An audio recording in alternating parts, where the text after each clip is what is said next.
Welcome to the Selling with Influence podcast, where we show you how to sell more of your products and services consistently, predictably, and profitably without having to offer discounts, quote lower margins, or compete on price in a race to the bottom just to get the business. My name is Dwayne Huff, founder and CEO of Influence Seminars, and I am your host. So welcome back to the Selling with Influence podcast. I'm so glad you joined me for this episode, and specifically all of my sales leader friends out there. This is going to be a great episode for you. If you're on the right side of the fence on this particular issue, because as you saw in the title, it says, don't call yourself a sales leader if. And I know, I've held back on tackling this topic, not because I didn't feel like I was ready to discuss it or it needed to be brought up and discussed and challenged, but because I wanted to spend more time talking to sales leaders across the country and across industries to make sure I had my finger on the pulse, that the thoughts and the ideas that I wanted to share in this podcast were relevant, they had merit, even in the transition and the changes that we're going through, especially during the COVID and having to sell virtually and the whole nine, right? And so if you're on the right side of the equation or the fence on this one right here, I think you're really going to enjoy this episode of the podcast, because it's going to validate and affirm a lot of the stuff that you're already doing and remind you of the great things that you've done in the past, even if you stop doing them, so that you can pick them up and start doing them again to be more consistent, right? But if you're not on the right side of this equation, and I know there's some people out there that will not fully agree with the things that I'm going to say, but I invite you to challenge yourself. If something I say ruffles your feathers, gets under your skin, or completely ticks you off, then you owe it to yourself to figure out why that is. Why did I get under your skin? Why did I challenge you? Why are you uncomfortable in that moment? Because therein lies an opportunity for you to grow and become even more effective and stronger as a sales leader. And obviously when I say sales leader, I mean anyone who's in a position of leading a sales team, whether you're a sales manager, a director of sales, a sales VP, a CEO, an entrepreneur, whoever it is, whoever you are that's leading a sales team, this is for you. Now, with a title like Don't Call Yourself a Sales Leader If, I know there's going to be some hate mail, some hate messages, and some haters on this, but this needs to be said because I want everyone to be able to succeed and win in their role of sales leader and being able to lead their sales professionals to success consistently, predictably, and profitably, which is the whole foundation and message for Selling with Influence. Now, if you're new to the show, or if you're returning, it doesn't matter. If you're watching this on YouTube, I will link below to how you can listen on iTunes or your favorite podcast channel, and vice versa. If you're listening to this, I will link to how you can watch this on YouTube. So be sure to run over, give me a comment, give me a thumbs up, share it with somebody. And if you're listening on iTunes or listening on podcast, run over to the place where you're listening and give it a review, a 5-star review. It helps spread the message and spread the word. But let's jump in here. I've got show notes that I'm going to be referring to, and if you're watching this, you'll see me glance down from time to time to make sure that I stay on track and that I give you everything that I prepared to give you this, because I want you to get extreme value. I want you to be able to take some of the stuff I'm going to share with you right here, apply it immediately, see the result, and create the environment and the outcomes that you really want. And if you're listening to this, that won't make a difference to you. You won't see me do it, but they're here because I want to stay on track. I want to really add some aligned value to your world. And we're going to talk about what that means and how you can do it and how you can teach your sales professionals to do it. Because one recent conversation I had with a sales manager, actually a sales VP, said, my people, my salespeople are consistent. They're constantly following up and reaching out. I'm proud of them for doing that. But I've got to get them to add value to the relationship and to the buyer and to the customer and prospect when they're reaching out. Not just, hey, did you get my email? Hey, did you get my quote? Hey, are you ready to buy? But something that the customer really values, and we're going to talk about that. So let me jump in here. You don't call yourself a sales leader. Many of you haven't seen my glasses that I just put on here. I'm getting older, and so my eyesight, right? I see a lot. Don't judge me. I see a lot of you out there doing the same thing, right? But don't call yourself a sales leader. And man, I tell you what, I had a conversation same day.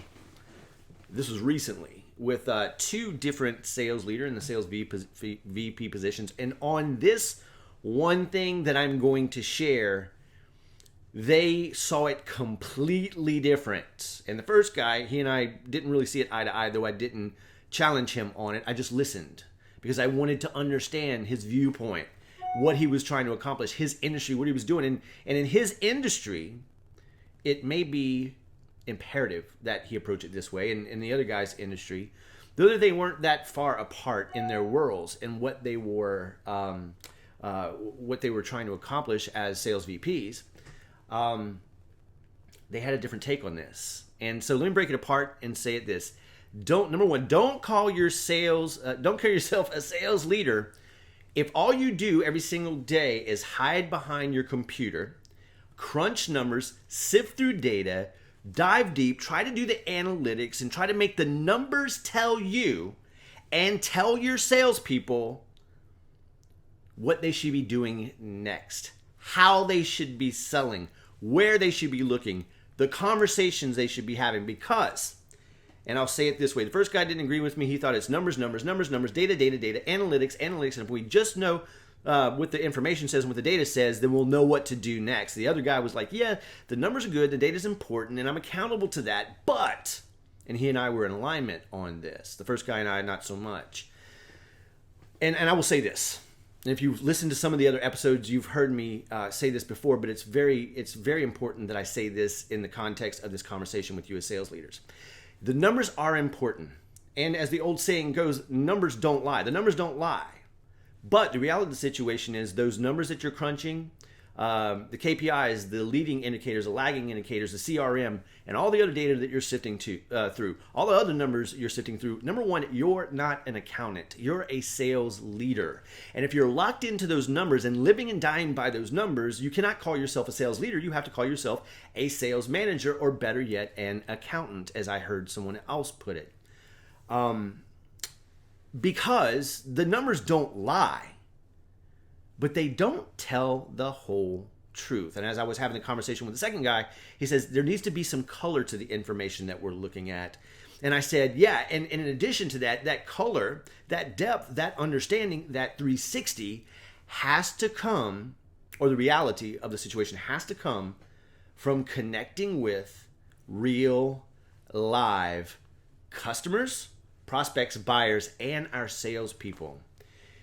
Because there's got to be a logical, or it might even be an emotional or a personal reason that the numbers aren't telling us the whole story and the whole picture. Now again, those of you who do this, and you use the numbers to guide you, but you get into conversations with the buyer, with the customer, with the account, with your salespeople, and you take that into account to understand the bigger pictures, congratulations, kudos, you're winning on the highest level, and you're doing exactly what you should be doing. And here's what I would say. I would also invite you to spend more time with the customer, with the sales professionals that you have, with the buyers, than you do with the numbers for a period of time. And then find that balance, because the stories you're going to hear, the reality of their situation, what's holding them back, the things behind the scene, the things that they're not telling your sales professionals that you can pull out from a leadership perspective, because sometimes the title that you have allows the people that are buying from your sales reps, when they won't open up and talk to them specifically, may open up a little bit more when they're talking to you, somebody who's in an executive position, right? Or a management position. So the numbers don't lie, but they don't tell the whole truth. Get out from behind the numbers and talk to the people, both the buyer, the customer, the prospect, and your salespeople, because you're going to learn some things that are going to help the numbers make much more sense. And I couldn't believe, I was blown away when the first guy told me, you know, relationship gets you in the door, it'll get you the first conversation, but you got to live and die by the data. And I'm like, no. Obviously, this person hadn't been in the field in quite some time, and he probably is going from what he learned 10, 20, 15 years ago. And I will say to that person and everybody who approaches it this way, you're not going to get the trust, establish the credibility, the respect, and or the loyalty from the sales team that you're given charge to lead if all you do is sift behind the numbers and dictate based on what you're seeing in those numbers. So what does that bring me to? The next thing that we need to be doing is you can't call yourself a sales leader if you're not out in the trenches selling accounts, talking to customers, riding with your sales professionals, or in the COVID world, being with them on conversations, listening into conversations, or taking the reins in the conversations with the buyer. At least one or two, and for different industries it's going to look different, but maybe one or two customers or one or two accounts that you're actively pursuing, working, nurturing, selling on a consistent basis. Because when your people see you out there doing the thing, even if you're not succeeding at the highest level, even if you're getting kicked in the teeth, punched in the gut, kicked in the, well, you know what I'm saying, the respect, the loyalty, the trust they have for you whenever you sit down to mentor and coach with them, guide them and lead them, is going to be through the roof. I mean, they're going to be so loyal to that because they see you doing it. And somebody called it leading from the front. I call it show coaching. Being able to get in there, if one of your sales professionals is killing it on every angle, but there's something they're missing, and you're able to jump in there and show them or demonstrate for them what good looks like, or even put yourself out there, even if you stumble, even if you completely mess it up, and show that just giving it the best effort will reveal things that we need to know about the customer, the situation, the prospect, then they will be much more receptive to hearing what you have to say when it's time to lead, guide, and coach. So show coaching, showing by example, talking to a real customer, working a real account, doing the legwork, the prospecting, the reach out, having the conversations on a consistent basis keeps you fresh, keeps you current, keeps you relevant, keeps you credible with your people. Again, if you're doing this, you're like, yes, Dwayne, yes, Dwayne, yes, Dwayne. And if you're not, you're like, screw you, Dwayne. You don't know what you're talking about, Dwayne. So let me back up here for a second. Because I didn't establish this as good as I should have. Dwayne, who are you to tell me how to be a sales leader? I've listened to some of your podcasts. I've seen your profile on LinkedIn. I've listened to your stuff, and I've read your website. And from what I understand, you're a 14-year sales professional, then turned business owner. I didn't see anywhere on there that you were a sales manager or a sales VP. So what's up, bro? And the reality of the situation is, no, I've never been in your position as a sales manager or sales leader, and I honor you for what you do. However, my leadership background started when I was 15 years old. When did yours start? I'll wait. When did your leadership experience start? Whenever you got that sales manager, that sales VP job? How many books have you read on leadership? How many conferences and seminars have you attended on a regular basis? What have you done to educate yourself to be a better leader? And the ones of you who have done it, you're with me, you get this, you're not offended, but the ones of you who have said, I'm too good for that, I don't have time for that, I'm too busy for that, you're the ones right now whose skin I'm crawling under. But here's what I will say. I had a lot of great managers and leaders along the way that I mimicked, that I learned from. My role as a sales professional was never to be number one, never to make the most money, never to climb the leaderboard. I didn't give a shit about those things. Because my only goal in going into sales was eventually to start my company, which I did 12 years ago. And guess what? As the CEO and founder of my company, I have to lead, but I also have to sell. And if you're looking for credentials, I'll give them to you. One of my credentials, one of my certifications is from the #1 leadership authority on the entire planet. His name's John Maxwell. If you don't know who he is, look him up. And I spent a lot of time studying and getting certified to teach leadership in the corporate space. And I also have to live it out in my life. So there's been places where I've had to lead my peers, when I've had to be in charge of a group, a peer leader, all throughout my career, coming up as a student throughout high school and college, into my sales career, and up to my business, and working with CEOs and working with sales leaders in corporations that I do training and coaching for. So I'm more than qualified to do this.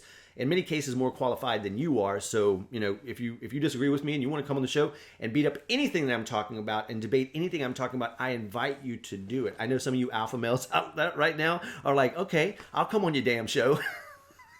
Come on, let's do it.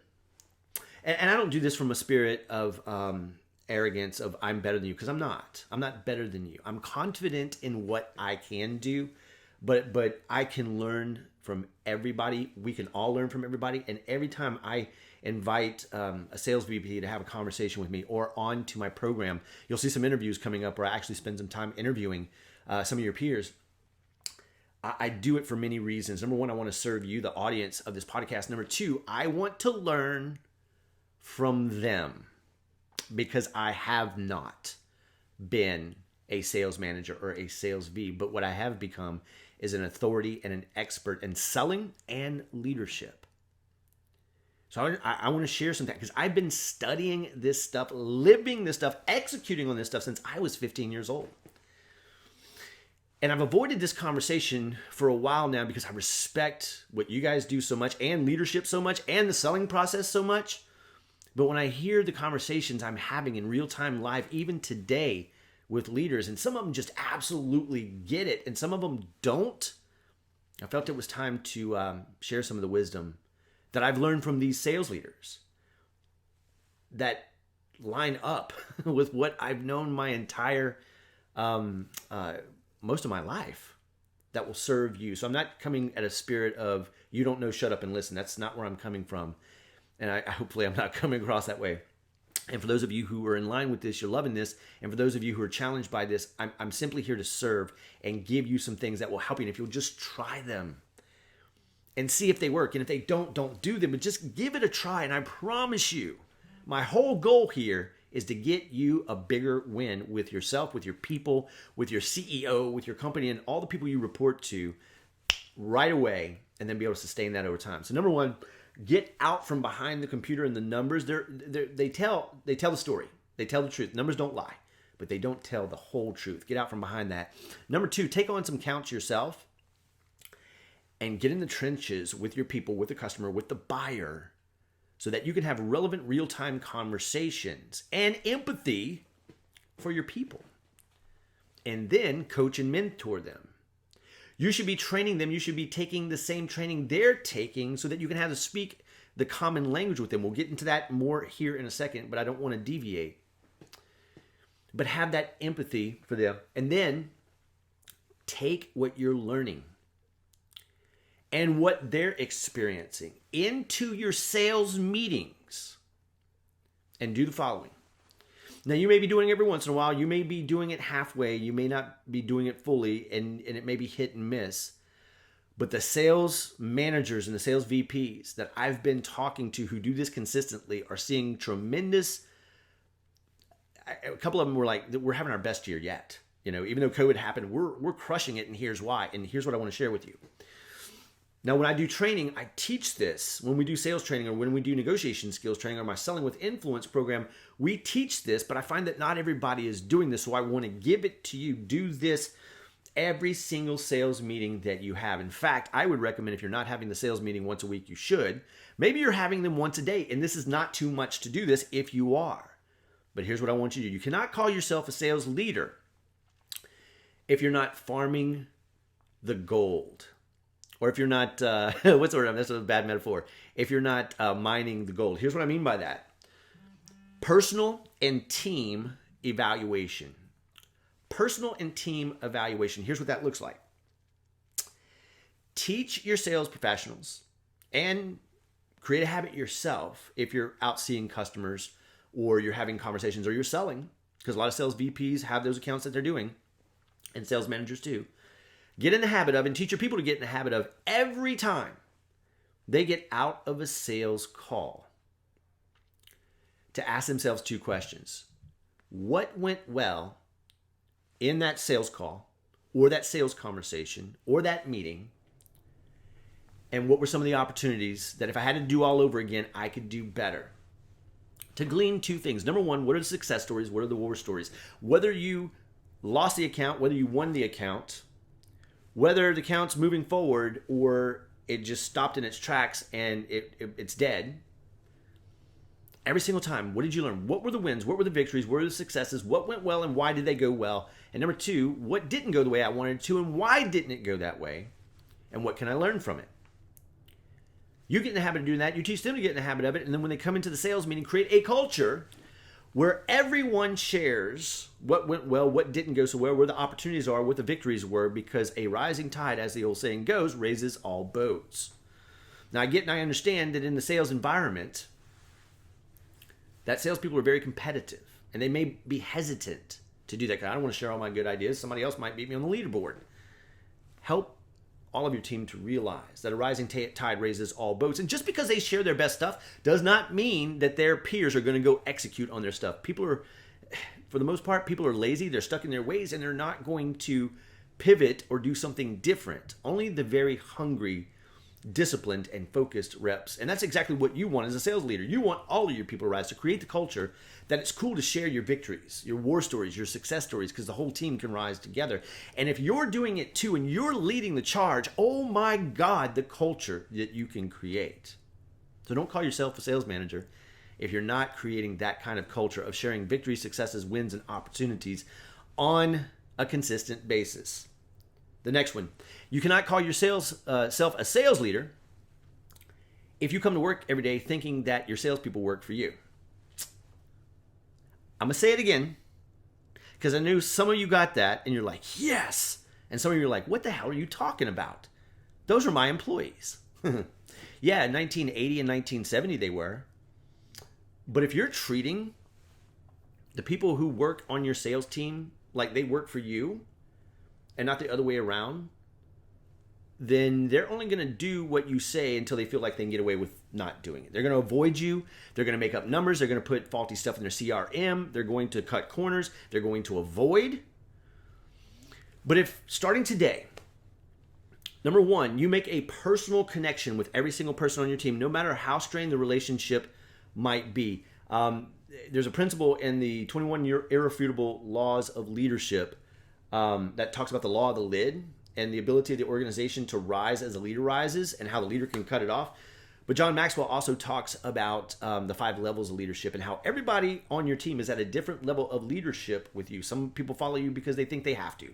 Some people follow you because they want to. Some people follow you because of what you've done for them. Some follow you because of what you've accomplished in the organization. And the highest rung of that is everything that creates kind of a draft that lifts, and it's kind of a legacy situation. You have to ask yourself, what level of leadership am I on with each one of my team? And number one, it comes down to the connection, the bond, the relationship that you have, that you truly know them. They truly know you. They know that you have their back. I had a great manager in pharmaceutical sales. I knew that no matter what happened, she stopped the shit from flowing down stream on us and protected us from all that kind of stuff. And she had our back every step of the way. And she went to the mat and she worked hard for us to succeed. So, they do not work for you. You work for them. And if you see it any other way, you're simply a manager. You're not a leader. But a leader understands that if anybody on the sales team is falling behind, that's failing or fails completely, it's not their fault. It's the leader's fault. Well, Dwayne, I don't understand what you're saying. It's their responsibility to sell. It's their responsibility to get the education. It's their responsibility to keep on top of things. It's their responsibility to adjust. Yes, it is, but it's your responsibility to make sure they have everything they need to succeed and be able to do that. That involves product knowledge. That involves sales training. That involves the CRM management. That involves understanding how to sift and go through the data, not just expecting them to do it, to understanding what to research, to have the conversation. And it also involves how you train them. So let me unpack that for a second. But let me stop there and say this. If your attitude is they work for me, I don't work for them, then you're not a sales leader, you're a sales manager. You've got to flip that script. And those of you who are doing it know this is the absolute truth, right? Imagine that if you come to work, create the relationships, the bond, the trust, the loyalty, and the team, family environment, even though in many cases they're competitive by nature, and you're able to lead in advance and show up every work every day and say, hey Johnny, hey Dwayne, hey Tom, hey Richard, hey Janet, hey whoever it is, what do you need from me to help you win today? What does that look like? What can I do? And helping them to have the tools, be prepared, know where to look, how to win, showing them what good looks like. And if you make that your priority and your focus, all of a sudden you find that they're going through the wall to follow your lead because they know that their success and their well-being is in your priority. It's at the forefront of your priorities. And that's the way it should be. Because if you are, and if you do that, everything else is the numbers are going to take care of themselves. The performance is going to take care of themselves. They're selling, they're closing, their business is going to take care of itself. If you're taking care of them, you do not, let me rephrase that. They do not work for you. You work for them. I could point to all kind of examples of people who would say the same thing as me, but I'm just going to leave it there. If you don't believe me, do a Google search, do a YouTube, and you'll find tons of people. One person that comes to the top of my mind is Gary Vaynerchuk, who would say that. But I've heard it from so many different sources, and I've lived it, and I've seen it in the leaders who have influenced and mentored me. So let's talk about training here for a second, because that's the business I'm in. And so just before you go, well, he wants to talk about training because he wants to sell his services. Listen, I don't care if you work with me or not. I'm here to serve, to give, to help, and get you results. And if you choose to work with somebody else, by all means, do it. But if you're going to do it, there's some things that you need to understand, and that's what I want to talk about right now. Because if you've tried training in the past, or you've avoided training in the past, or you've trained in the past, and you're not getting the results that you expected, the return on investment, the results that you expected from training, there might be a reason why. I want to talk through those right now, because again, if you don't work with me, that's okay. But I see, and I've been doing this for 12 years, and I've worked with small, medium, and large size companies, over 200 companies. And it's consistent across the board what I'm going to share with you here. So I'm going to give you, in this episode, the checklist that you must have to make training worth the time, energy, effort, and money. Because I hear so many people, and listen, you cannot call yourself a sales leader if you're saying, we don't train consistently. We don't have time for that. We have other priorities. It's more important. Have you ever worked out? Have you ever gone on a clean eating diet to get in better shape? Can you work out just once and expect results? No. Can you eat crap and work out and expect results? No. Then why in goodness name would you think that you could do that in the selling process? The selling game is ever changing. Your people are ever evolving. The customer is getting smarter. Different objections arise. Different situations dictate, sometimes out of our control. And we've got to stay on top of that. And what world are you living in where you think ongoing training is not a priority? Well, Dwayne, it's too expensive. No, it's not. You can do it for as little. I don't care how big your sales team, you can do it for as little as $1,000 a month or $10,000 a year. I know, I get it. If you don't understand how to do that, reach out to me. We'll talk about how that works and how that happens, whether you work with me or somebody else. You don't have to pay just large sums of money to keep your people trained if you have the right ingredients. So let me share with you what that is. Now listen, and it doesn't matter whether it's leadership training, negotiation skills training, sales training, which, by the way, your people need all of. Well, Dwayne, we don't negotiate. Yes, you do. Even if you can't negotiate on price or discount your price, you're negotiating every day. You probably know how to do it as a sales leader. You've learned along the way, but your people don't know how to do it. And if you're not training them how to do it, you're leaving, well, I don't know how big your industry is, but you're leaving tons of money and opportunity on the table every single time you work with a customer, even if you close the deal. So let me talk about some of the things that you need to have in place. Excuse me. Now, I know this episode is going a little bit long, but man, I'm passionate about this, and I want you as a sales leader to win, because you cannot call yourself a sales leader. You can only call yourself a sales manager if you're not training your people on a consistent basis. So realize this. Number one, training. And this is where so many people get in trouble. Training is not something you did. It's something you do. I've got several customers who the reason we work together is because they already have a culture of training their people. They know that they have to train them ongoing, consistently, time and time again, to make it stick, to make it last, to make it work, and because the world is training. Dwayne, that's expensive. No, it's not. $1,000 a month, $10,000 a year. Reach out to me. We can talk about how to do that, whether you work with me or somebody else. It does not matter. If you think training has to cost tens of thousands or hundreds of thousands of dollars to work effectively, then you've been lied to, probably by some of these big training companies who I compete with. And I'm not going to tell them, but I'll tell you, but you got to reach out to me if you want to know about it. I'll leave my information below if you want to talk. But training is something you do, not something you did. But in order to make training last, stick, effective, and get results, because as a leader, you have to train your people. You do it on product knowledge. You expect, I would imagine in many cases, you expect your sales reps to bone up on their own product knowledge even outside of work hours.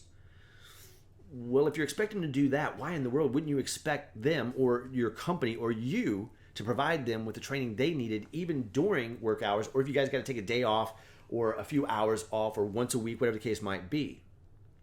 In fact, they can do it on their own time, and that's another thing that you and I can talk about, but we don't have time in this episode. But here's the other thing that needs to be in place. Number one, you have to have good content. And good content is subjective, and if you've been selling for a while, you know what's good, you know what's bad. But if you train people to do it wrong, they'll do it wrong. So the content has to be good. And there's a ton of great content out there. If you've been sifting and looking, I had a guy reach out the other day and said, hey, Dwayne, my friend's going into business. He wants to train a sales team. What's the best training to go for? I didn't tell him it was me. I didn't say, hey, it's me. You need to work with me. I pointed him in the direction of a few other things. There's tons of great stuff out there. There's a spin selling method. There's a challenger method. There's Sandler training. There's lots of national companies. There's different methodologies. I do sales training. Does not matter who you work with as long as the content is good and relevant to your situation. But even if you have good content, there has to be repetition of that content, just like working out, just like eating right to get healthy and lose weight. You can't expect it to take when you do it just once and say, yep, everybody's trained. It's not going to happen.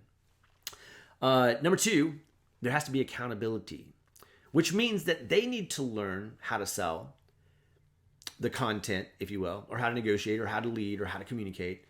And you have to learn the same thing they do so that when you're coaching and mentoring them, you guys are on the same page, you speak the same language, and you can hold them accountable not to the results necessarily, but the behaviors that are ultimately going to produce the results. So the leading indicators being the behaviors that get the lagging indicators, which is the results that we see, right? So accountability has to be in place. And one of the ways to make that happen effectively, and it cannot be left out, is you have to practice and role play with your people consistently. The best organizations and the best sales leader practice and role play constantly, sometimes daily. With Dwayne, we don't have time for that. Do you have time to lose business? Do you have time to give up profit margin? Do you have time to let your revenue suffer? Then shut up with that I don't have time stuff.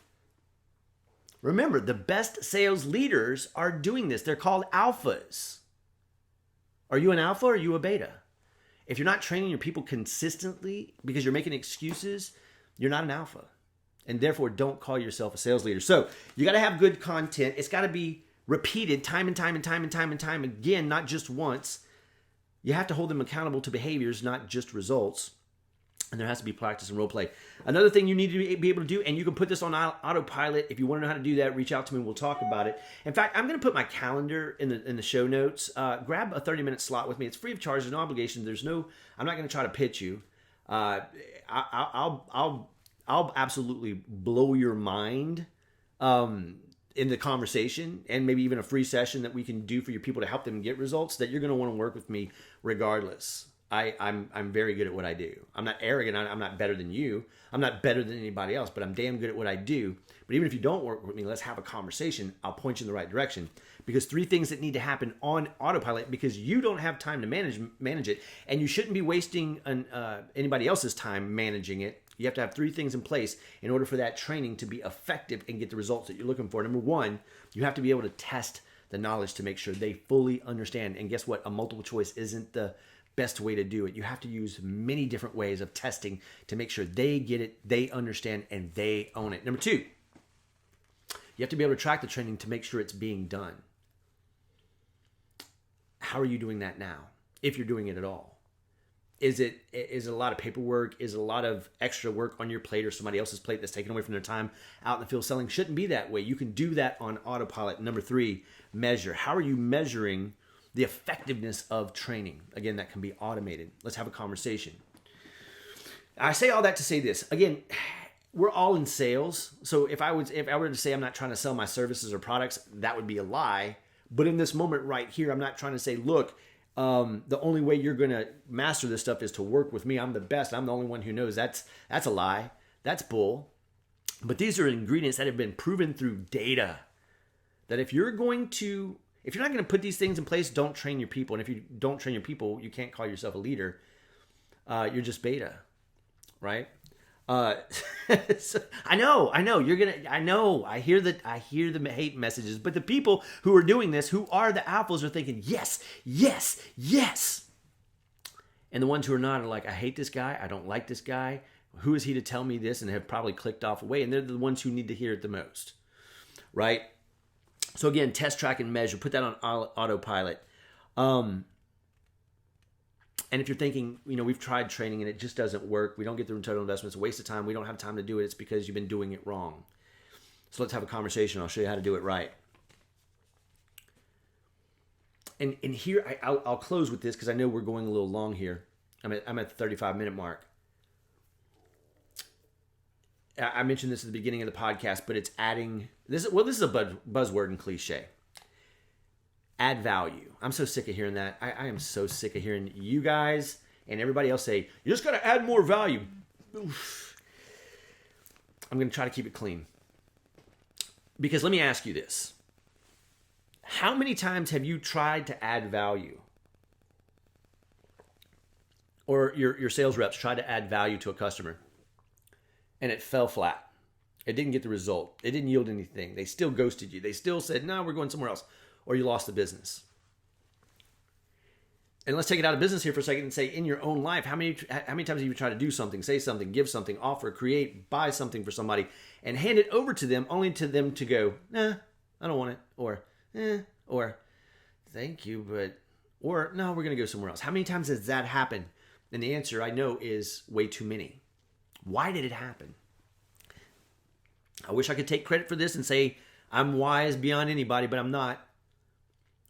Learned this one from a personal one-on-one conversation I got to have with the legend himself, John Maxwell. Number one leadership and personal development authority for 6 straight years, according to Inc. magazine and some other publications, because of who he is. And I got to sit down with this guy when I went away to get certified by him for 5 minutes, one-on-one, 5 minutes, nobody else, just me and him.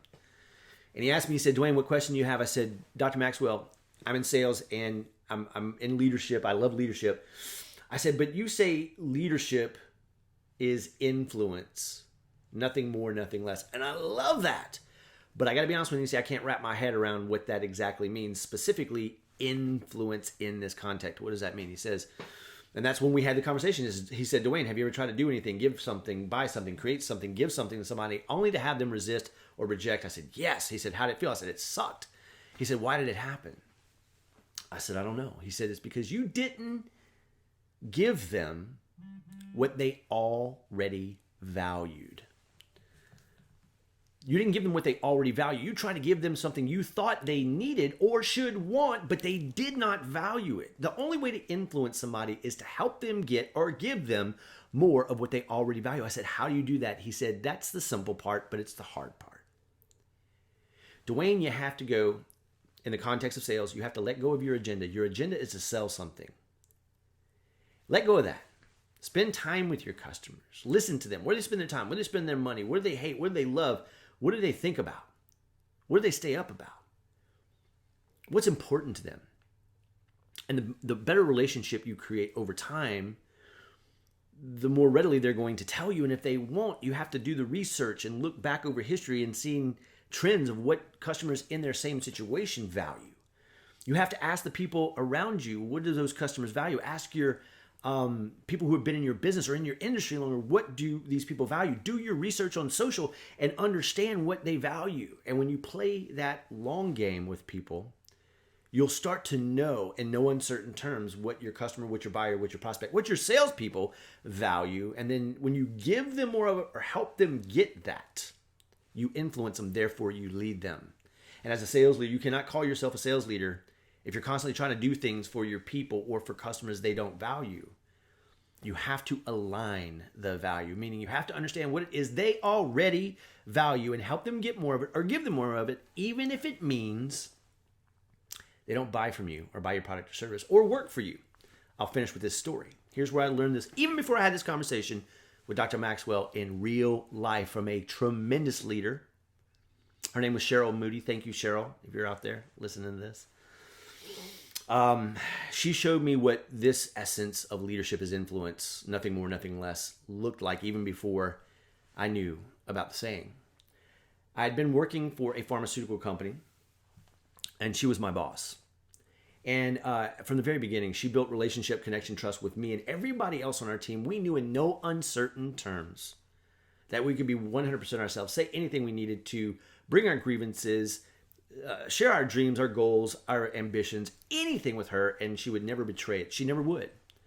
Not only that, I think I mentioned it earlier, she would shelter us from the stuff coming downhill and have our backs and go to the mat for us. And she showed up every day to serve us, not expecting us to serve her.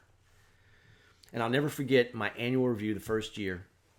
We sat down. She said, Dwayne, you did a great job this year. I'm so proud of you. She said, you got an AE, which is achieves expectations. But next year, I want to see you get an EE, which is exceed expectations. How can we get you there?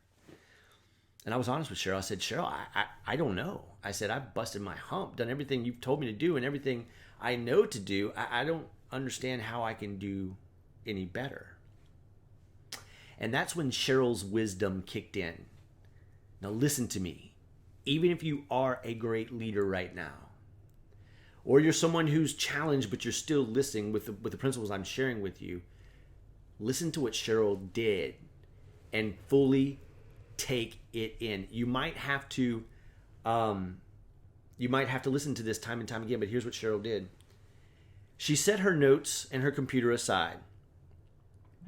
She says, Dwayne, I want you to win at the highest level possible. So here's what I need to know.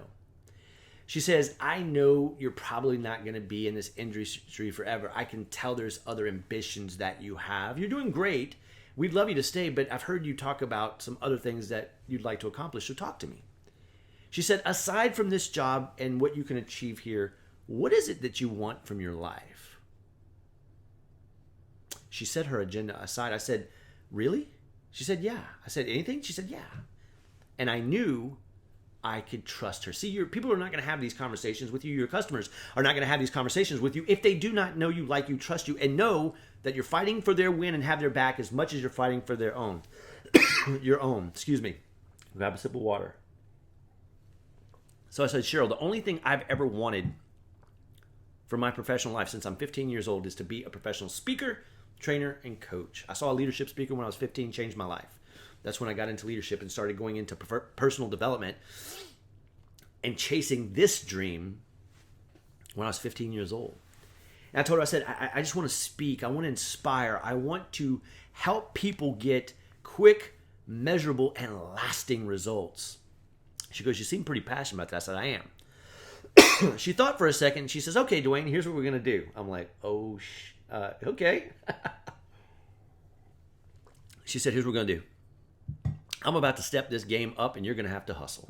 So is everybody else on the team. But if you'll do everything I ask you to do, here's what I'm going to do for you. I'm going to open every possible door in this company that I can to give you the opportunity to get some stage time and speak. And as long as you continue to hustle and take it up to the next level, I will open those doors. She said, do we have a deal? I said, really? She said, yeah. I said, we got a deal. So I did my part. I started hustling, man. I was driven. I started to achieve a level I never thought was capable. And I was getting up earlier. I was staying up later. I was working harder. I was seeing more doctors. Next thing I knew, Cheryl called me up. She says, hey, Dwayne, I'm going to have a district meeting coming up. It's only 10 people. It's not a big district. She goes, how would you like to present some material and do some speaking? I said, yeah. She goes, bring your video camera. Okay. I was going to do that anyway. So I bring my video camera. I sit up in front of my peers. And we had a little session, and it worked out great, you know. At this point, I didn't know if I could train. This was just a dream I had. I didn't know if I could speak. It was just a dream I had. I think I'd done it one or two other times, but in small environments. I crushed it, got it on video. She said, send me that video. I sent her the video. Next thing I know, I get a call from her. She said, hey, I didn't tell you this, but I shared your video with the regional manager. His name was Larry. Because she called him up and said, hey, Dwayne wants to, do some speaking, and I was wondering if he could speak at your regional, which is probably about 200 people. He says, I don't know, is it any good? She said, watch this video. Sure enough, he was like, yeah, man, let's do it. Next thing I knew, I was on the regional stage at the regional breakout and a room of about 200 people. And I was nervous. God, I was nervous. But I went in there. I gave it what I had, about a 15-minute talk, crushed it, got it on video. And Cheryl kept opening doors. And before I knew it, I was on the national stage. I had transitioned out of Abbott.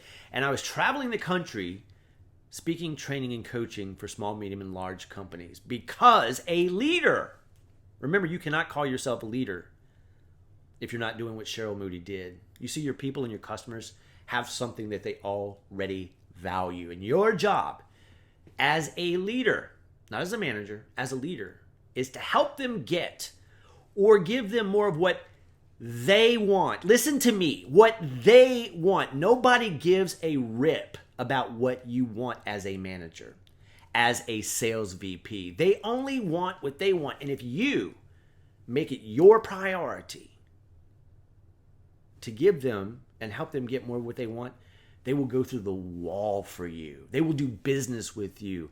That you won't have to close them. They will close you. And if you teach your people how to do the same thing, you guys are going to take your experience and your results to a whole new level. And I want to hear about it when you guys do. Because remember, unlike any other profession, sales professions, we're in the greatest profession on the planet. You and your sales professionals can write your own ticket. You just got to be willing to increase your influence with people, and that means helping them to get more of what they want and value. And you as a leader have to show the way. I'll leave you with this quote, John Maxwell. I hope I don't mess this up. John Maxwell likes to say, leaders know the way, go the way, and show the way. Leaders know the way, go the way, and show the way. So if you know the way, make sure you go the way and let your go be the show. I hope you've enjoyed this episode. If you have, give it a thumbs up, share it with somebody, give me a 5-star review, and stay tuned. Listen, my information is below in the show notes. Reach out to me. Let's have a conversation about how you can train your people for pennies and put it all on autopilot in a way that can align with you guys, whether you work with me or not. And if you'd like me to do a complimentary session designed to help you guys solve your biggest, not one of them, the biggest sales challenge you're having right here, complimentary, we'll do a 45, 60-minute session. I will help you guys break through the stuff that's stopping you right now. Reach out to me, get on my calendar, and let's have a conversation about it. This has been a fun episode. I hope you enjoyed it. We'll talk soon. Bye-bye.